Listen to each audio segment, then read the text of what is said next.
انا للہ و انا الیہ راجعون۔ آہا حضرت علامہ فردوسی صاحب ابھی نماز مغرب کے بعد فقیر عظیمن سید محمد حسن شاہ کو شرح جامی کا سبق پڑھا رہا تھا کہ والد عزیز مولانا ایاز احمد مدنی اویسی نے نہایت رنج علم کے ساتھ یہ خبر سنائی کہ استاد العلماء صدر المدرسین حضرت علامہ مولانا مفتی بشیر احمد فردوسی رحمۃ اللہ تعالی علیہ بانی محتمم جامعہ فردوس حاصل پور بہاولپور انتقال کر گئے۔ انا للہ و انا الیہ راجعون۔ ناظرین کرام، مرحوم ایک متبحر عالم دین اور مشق مدرس، صاحب بصیرت، مربی اور علوم اسلامیہ کے مخلص خادم تھے۔ حالات کے تقاضوں اور زمانے کی ضرورتوں نے بخوبی آگاہ تھے۔ جب بھی گفتگو فرماتے عام و خاص ان کے علم، فہم اور بصیرت سے مستفید ہوتے۔ بلا شبہ انہوں نے مسند تدریس کو وقار بخشا اور پوری زندگی تعلیم و تربیت کے مقدس فریضے کو وقف کر دی، اور ہزاروں علماء و مدرسین اور فضلاء ان کے فیض یافتہ ہیں جو آج ملک کے طول و عرض میں دینی مدارس، جامعات اور مساجد میں علوم اسلامیہ اور عربیہ کی اشاعت و خدمت دین میں مصروف ہیں۔ ان کی وفات علمی دینی حلقوں کے لیے ایک عظیم ثانیہ ہے، اور ایسے رجال علم و دانش صدیوں بعد پیدا ہوتے ہیں۔ ناظرین کرام، آپ کو بتاتے چلیں کہ ایک شخص کہتا ہے، میرے والد گرامی حضور فیض ملت محدث بہاولپوری نور اللہ مرکزہ کے ساتھ ان کا نہایت محبت بھرا تعلق تھا۔ مجھے یاد ہے کہ جب وہ وہاڑی کے علاقے میں تدریسی خدمات سر انجام دے رہے تھے تو کبھی کبھار اپنے ہم عصر علماء کے ساتھ جامعہ اویسیہ تشریف لاتے اور حضور فیض ملت کے ساتھ طویل علمی نشیمن ہوا کرتے تھی۔ ایک مرتبہ تلمبہ ملتان میں دورہ تفسیر القرآن کے انعقاد کے سلسلے میں انہوں نے حضور فیض ملت سے وقت کی درخواست کی۔ حضور فیض ملت انہوں نے اپنی تصنیفی مصروفیات کے باعث مدد کرتے ہوئے فرمایا، آپ ماشاءاللہ آپ خود ہی اس کورس کو نہایت آسان انداز میں مکمل کروا سکتے ہیں۔ یہ الفاظ در حقیقت ان کی علمی مقام و تدریسی صلاحیتوں کا روشن اعتراف تھے۔ حضرت علامہ مفتی بشیر احمد فردوسی رحمۃ اللہ تعالی علیہ کا وجود اہل سنت کے لیے غنیمت تھا۔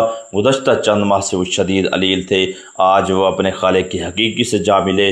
ان کا وصال ایک عظیم علمی شمع کے بجھ جانے کے مترادف ہے، تاہم ان کا علمی فیض ان کے تلامذہ اور ادارہ جامعۃ الفردوس کی صورت میں جاری رہے گا کہ دعا گو ہوں اللہ تعالیٰ مرحوم کی درجات کو بلند فرمائے، ان کی کامل مغفرت فرمائے، انہیں جنت الفردوس میں اعلیٰ مقام عطا فرمائے۔ اللہ تعالیٰ ان کے لگائے ہوئے گلستان علم جامعۃ الفردوس کو تعدیر علم و عمل کی خوشیاں میں خوشبو بکھیرنے کی توفیق عطا فرمائے۔ اللہ تعالیٰ ان کے صاحبزادگان، اساتذہ، کارکنان، متعلقین کو ہمت اور استقامت عطا فرمائے، اور وہ حضرت علامہ فردوسی صاحب رحمۃ اللہ تعالی علیہ کی علمی دینی مشن کو اسی اخلاص اور جذبے کے ساتھ آگے بڑھاتے رہیں۔ اللہ تعالیٰ تمام پسماندگان کو صبر جمیل اور اجر عظیم اور حسن جزا نصیب فرمائے۔ ناظرین، ان کی نماز جنازہ کا اعلان سماعت فرماتے جائیں کہ جناب حافظ مفتی بشیر احمد فردوسی صاحب کا ان کا نماز جنازہ جو ہے نا آج 10 جون بروز بدھ شام 6 بجے خالد برادر کاٹن فیکٹری نزد حاصل پور سٹیڈیم بہاولپور روڈ میں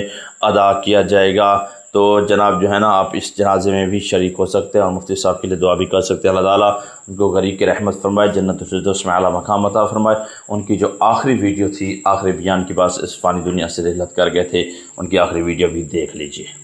حجاج بن یوسف کا دور تھا، حجاج بن یوسف کا۔ کسی نے کہا یار تو ظلم بڑے کرنا ہے، تیری حکومت چل رہی ہے جی، علماء فتویٰ دے دیتا نا تیری حکومت کا ستیہ ناس ہو جانا ہے۔ اس وقت گل ہی کوئی نہیں ہے، بندہ بڑا چالاک ہے، بڑا ذہین ہے۔ اس کا گل ہی کوئی نہیں، انہیں کی دعوت علماء دی، جو علماء بیٹھے مطالعہ کرتے ان کی شکایت روایت کا پتہ ہوا، دعوت کی تھی۔ اس وقت شہر میں 40 علماء تھے، جید علماء، انہیں دعوت کی تھی۔ 40 وچوں 39 چلے گئے، ایک مولوی لک گیا۔ کتنے گئے؟ 39 چلے گئے تھے، لکے کتنے؟ ایک لک گیا۔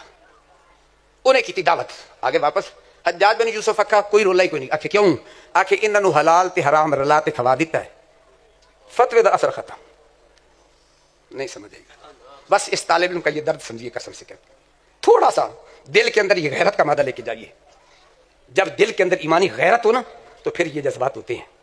اس نے کہا کوئی مسئلہ نہیں ہے، حلال اور حرام ملا کے ایک روٹی کھوائیے صرف۔ انہوں نے کہا جنہیں مرضی فتوے لکھ لو، میرے تے انہاں دا فتویٰ اثر نہیں کردا۔ کچھ دیر گزری تو ظلم ہاتھوں ود گئے۔ انہوں نے کہا یار دے بارے بد دعا کرائیے، سارے مولوی بد دعا کریں اثر ہی کوئی نہیں ہوتا۔ انہوں نے کہا جڑا مولوی لک گیا نا انہوں پکڑ کے لے آؤ،